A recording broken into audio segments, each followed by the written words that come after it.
What is the significance of Jesus spending 40 days and nights of solitude, prayer, and fasting in the Judean wilderness? How do we enter the kingdom of God? How can we receive the grace from God? All these questions and more answered during today's episode of Spiritual Sundays.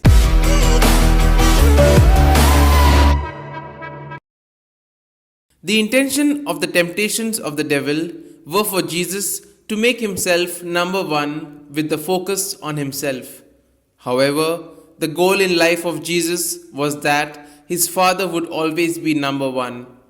We are called to do this in our lives too, even when it involves suffering as it did for Jesus, which led to the cross.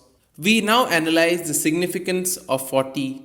In the Old Testament, 40 days was often seen as a significant period of testing and preparation for entering into a covenant relationship with God.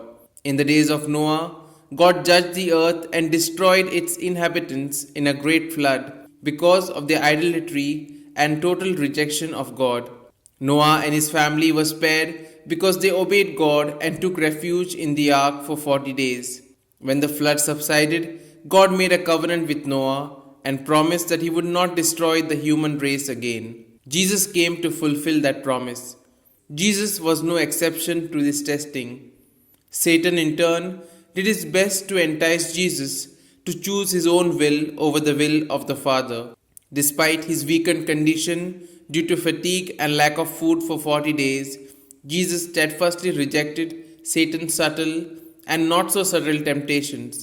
Satan will surely try to tempt us, but we need to be strong.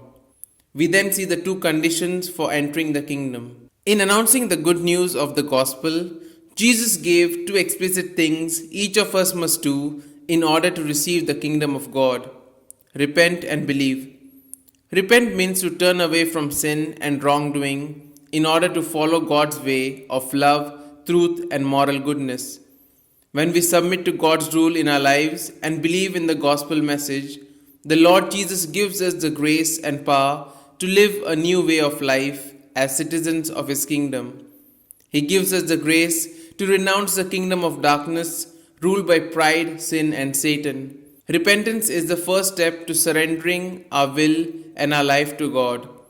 Repentance means to change our way of thinking, our attitude, our disposition, and the way we choose to live our lives, so that the Lord Jesus can be the master and ruler of our heart, mind, and will. We then receive the grace from God. The Lord Jesus gives us the grace to see sin for what it really is. His grace brings pardon and freedom from guilt and breaks the power of bondage to sin in our lives through the strength and help of the Holy Spirit who dwells within us. If we yield to the Holy Spirit and not to our sinful inclinations, we will find the strength and help we need to turn away from all wrongdoing and whatever else might keep us from living in His truth and love. To believe is to take Jesus at His word and to recognize that God loved us so much that He sent His only begotten Son to free us from bondage of sin and harmful desires. God loved us first, and He invites us in love to surrender our lives to Him. Here are some points for a personal reflection. What spirit drives me in the things I do? Is my heart a home for the Spirit? Do you believe in the gospel, the good news of Jesus, and in the power of the Holy Spirit who transforms each one of us into the likeness of Christ? Am I ready to surrender myself to Jesus? These points can be of great help to reflect on today's gospel. And if you like our reflection, do share the good news of our Lord. Have a good day, and may God bless you all. Amen.